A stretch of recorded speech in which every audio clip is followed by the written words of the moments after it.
Coming up on MilCyberSync, a former NSA employee faces the death penalty. What he's accused of doing coming up. Also ahead, U.S. defense reeling after researchers uncover a covert attack campaign targeting military contractors. Those stories and more, so get ready to get in sync with MilCyberSync. You're watching the MilCyberSync podcast with Nick Thomas and Layla Guland. Hello and welcome to the MilCyberSync podcast, reporting on the latest events happening in cyber news. I'm Layla Guland with your host, Nick Thomas. Nick, wonderful to see you again. Good to see you, Layla. How are you doing this week? Doing just fine. Can't believe that we're just mere days away. I call it days from Christmas, but who's counting them? Aren't you still enjoying that pumpkin spice, or did you go straight into winter? I'm starting to break out the Christmas decorations. That's funny. Well, guess what, Layla? We've had a busy cyber week, so let's get into it. But first, just a reminder, if you're listening to us on your favorite podcast app, make sure to like and subscribe. And if you're watching us on your YouTube channel, click on that notification bell for our latest posts.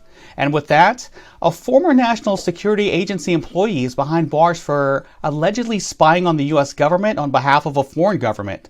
30-year-old InfoSec designer Jara Sebastian Dahlk is accused of committing 3 separate violations of the Espionage Act.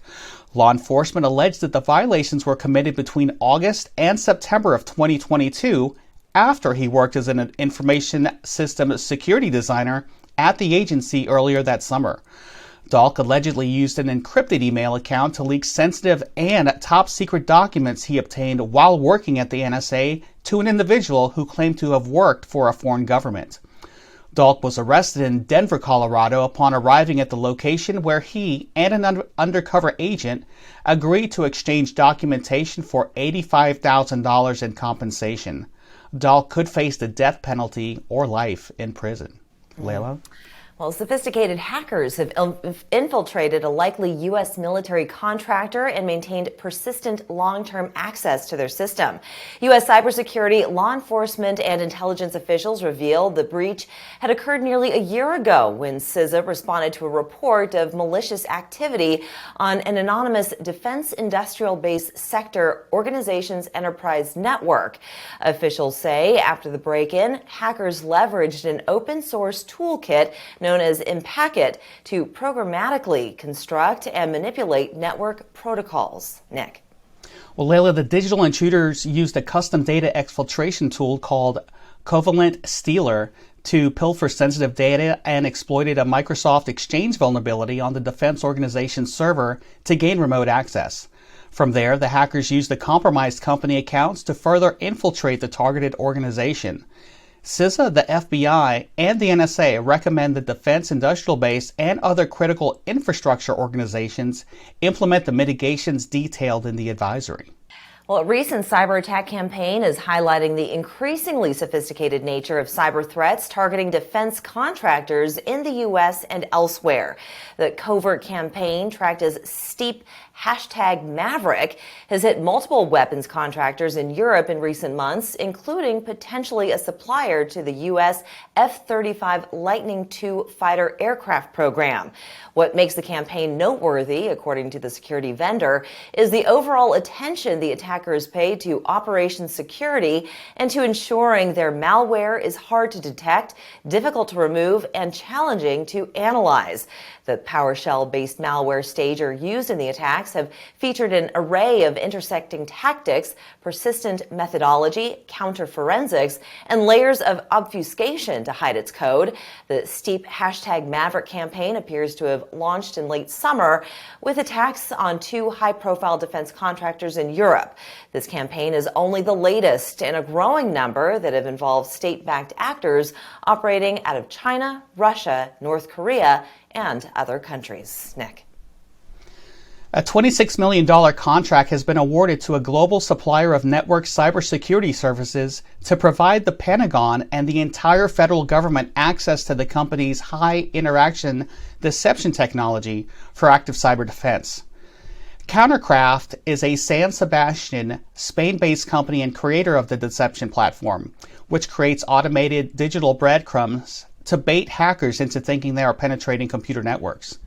Countercraft's technology allows government agencies to get information on attackers and objectives while misdirecting them in real time. A nonprofit cybersecurity agency will soon be opening a facility in Hawaii to bolster security and national defense operations in the Indo-Pacific.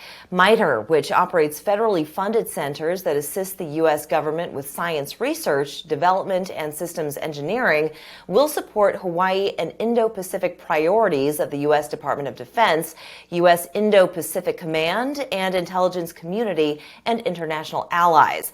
MITRE works across 6 federal R&D centers and more than 200 individual labs.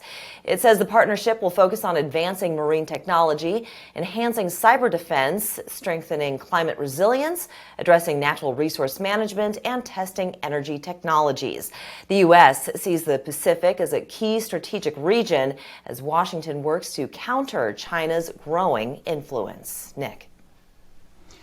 There's been a changing of the guard for the 780th Military Intelligence Brigade. Command Sergeant Major Ronald Cross relinquished his authority as the senior enlisted leader and keeper of the colors to Command Sergeant Major Jesse Potter. Potter comes to the brigade after serving as the senior enlisted leader for the Cyber Protection Brigade, the Hunters. Potter previously served as the Brigade S3 Sergeant Major and the senior enlisted leader for the 781st Military Intelligence Battalion. Family and friends were there to witness the event, as were subordinate battalions and representatives from U.S. Army Cyber Command, the Cyber National Mission Force at Fort George G. Meade. The change of responsibility ceremony was hosted by Colonel Benjamin Sangster, the brigade commander at the Post Theater. The Association of the United States Army, otherwise known as AUSA, is having their annual meeting in Exposition October 10th through the 12th at the Walter E. Washington Convention Center in Washington, D.C. Come and say hello and meet MCPA leaders at our booth number 307 in the Membership Pavilion. We look forward to seeing you there. Layla? Well, before we go to break, if you're listening to us on your favorite podcast app, make sure to like and subscribe. And if you're watching on YouTube, click on that notification bell for our latest post related to everything military, cyber, and cybersecurity. Also, if you'd like to donate to the MCPA, it's easy with Amazon Smile. If you click on the link below, you can start shopping, and a portion of your purchase goes to MCPA at no extra cost to you. Plus, we are proud to take part in the world's largest and most successful annual workplace charity, the Combined Federal Campaign. Our CFC code is 10386, and we appreciate your support. And when we come back, federal agencies trying to calm fears over potential election fraud ahead of the November vote. We'll have that story and more after the break. Now please enjoy this message from one of our sponsors. Today's network and security monitoring solutions are vulnerable to overload situations that lead to decreased visibility and undetected intrusions. Monitoring applications require hardware to keep up with real-time traffic analysis, making it complex and costly. Your security monitoring solutions may be unable to keep up during cyber attacks or traffic spikes, making intrusion more likely. A new approach is needed to increase network protection and visibility. Axellio simplifies and streamlines your network monitoring for critical security, network, and application analysis. Learn more at axellio.com. Welcome back.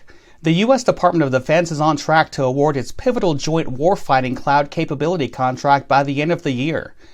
The contract is known as JWCC and is a potential $9 billion successor to the Joint Enterprise Defense Infrastructure Arrangement, or JEDI, which the Pentagon awarded to Microsoft after years of delays and then abandoned in 2021. The cancellation came amid accusations from rival Amazon that the Trump administration tainted the competition. Initial JWCC contracts are expected to comprise a 3-year base with 1-year options. JWCC is meant to link the military's most remote edge with its farthest headquarters, bridging unclassified, secret, and top secret classifications.